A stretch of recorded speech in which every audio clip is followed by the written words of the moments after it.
Pra você, a música, quando que você entendeu que o que você é hoje iria acontecer? Foi uma construção? Hum, Foi um estalo também? Como é que foi? não foi definitivamente um estalo, foi uma espécie de construção. Sim. Toda vez que eu vou falar sobre o começo da minha relação com a música, eu fico até um pouco constrangido, porque tem uma paleta de respostas incríveis que você pode dar, né, tanto dessa sua que é maravilhosa, "Eu vi um show do Paralamas, eu sei o É dia", romântico. exatamente, ou quando a pessoa faz aquela constrói a coisa, "Não, porque tinha um violão em casa e a música me ajudou", e não foi assim, minha relação foi bem chula mesmo, bem adolescente, era o final dos anos 80 e eu fui arrebatado pelo rock, na verdade, pela coisa do rock and roll, mais do que como um estilo musical, como um estilo de vida, Sim. né. Eu acho que muita gente, mas eu acho que as pessoas podem se identificar com isso, que é aquela coisa eu era um adolescente e eu não era da turma popular, né. Eu não era considerado bonito, nem bom nos esportes, nem engraçado, nem nada. Eu era bem nerd mesmo, gostava de Uhum. desenhar, gostava de desenho animado, filme de ficção científica. Então era bem outcast mesmo assim, sabe, era bem, não era um garoto popular. E o rock, principalmente o rock pesado, que foi bem o meu começo ali, o heavy metal, ele tem uma característica de agregar, de tolerância, multiplicidade, que eu acho engraçado, né. Hoje, vou desviar um pouco aqui, isso Pode? acontece às vezes Podcast é isso.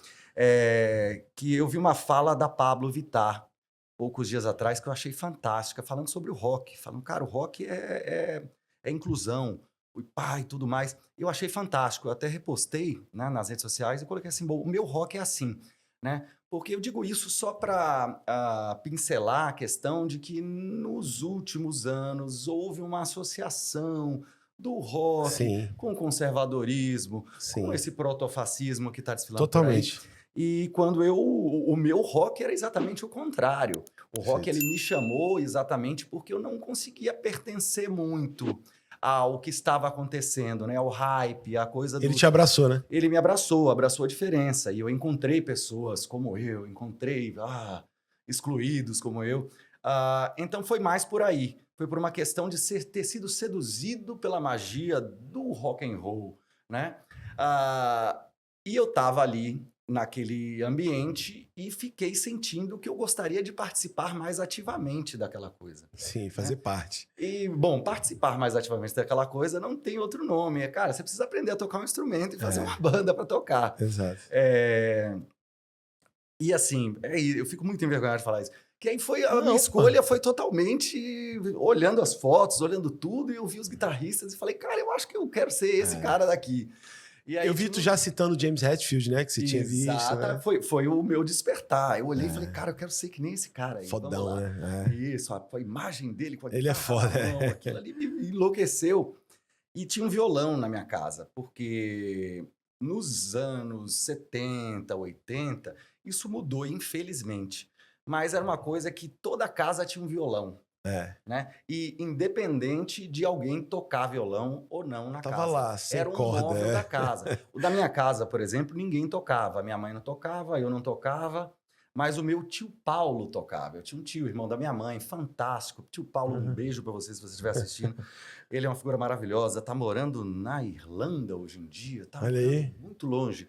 Eh, e ele é o maior tocador de violão, aquele cara que pega o violão e sai desfiando uma música depois da outra, sabe, Aham. 300 músicas, muito carismático. O E cara do luau, o cara do luau. exatamente. E aí quando ele chegava nas festas, Natal, Parará, qualquer festa, ele morava no Rio na época, ele vinha a Salvador, ia para casa da minha mãe, passava a mão no violão, afinava aquela afinada anual, né, do violão, Sim, sim. do violão que fica na casa das O pessoas. bicho já empenado ali. Exatamente, cansado, todo É. empoeirado, mas meu tio Paulo pegava ele ali, passava um paninho, afinava ele e fazia a festa, né. Esse violão estava lá, mesmo com esse chamado do meu tio Paulo, não foi isso que me levou, eu nunca pedi o meu tio Paulo para me ensinar a tocar violão, Aham. foi que quando eu estava nesse momento adolescente apaixonado pelo rock and roll, querendo fazer parte desse movimento, e tendo que inventar um instrumento para chamar de meu, para eu poder pensar em ser um roqueiro. Sim.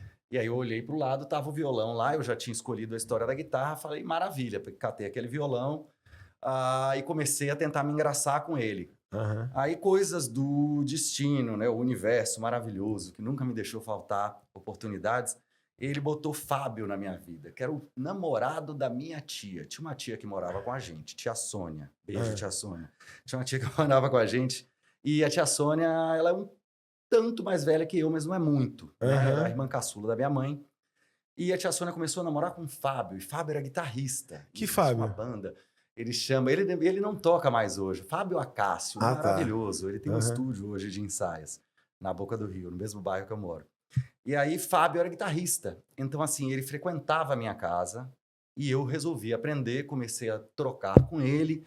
Desculpa, dei uma porrada no microfone. Não, Comecei a trocar com ele e ele começou a me ensinar. Eu nunca vou esquecer, foi o tema da Pantera Cor-de-Rosa. Foi a primeira coisa que eu toquei no violão na minha vida, isso eu lembro.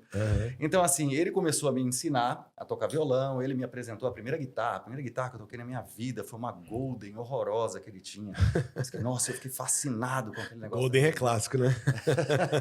Uma Goldenzinha. Uma Goldenzinha, era clássica da minha geração. Golden era o trio glorioso que era Golden, Jennifer e Tonante. Jennifer é massa esse nome, né? Tem uma guitarra Jennifer. E aí, nessa eu comecei, e aí o que se deu? Né? Que aí eu acho que entra a poesia da história. Aí eu acho que entra a mágica da coisa mesmo, que foi nesse processo que eu comecei a empreender, de aprender a tocar o violão para poder ser um guitarrista, que eu lentamente fui sendo abduzido pelo universo da música, para além do universo do rock, né?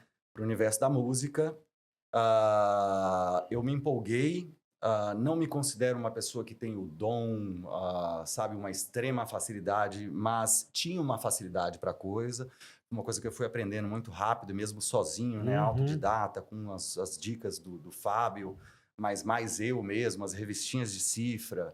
Né? Hoje tem Cifra Clube, naquela época era na banca, meu. Nossa senhora, era na banca para comprar a revistinha Comprar de na cifra. banca. A tablatura nem existia. Isso aí é luxo, é nem chique. tinha sido criada ainda a grafia, esse tipo de escrita. E através dessa revista de cifra, eu comprei inclusive a minha primeira guitarra. E nessas revistinhas de cifra, tinham sempre as propagandas de uma loja que entregava pelo correio, que era Shop Music. Não deve nem existir hoje a Shop Music. Se existir, um abraço para Shop Music.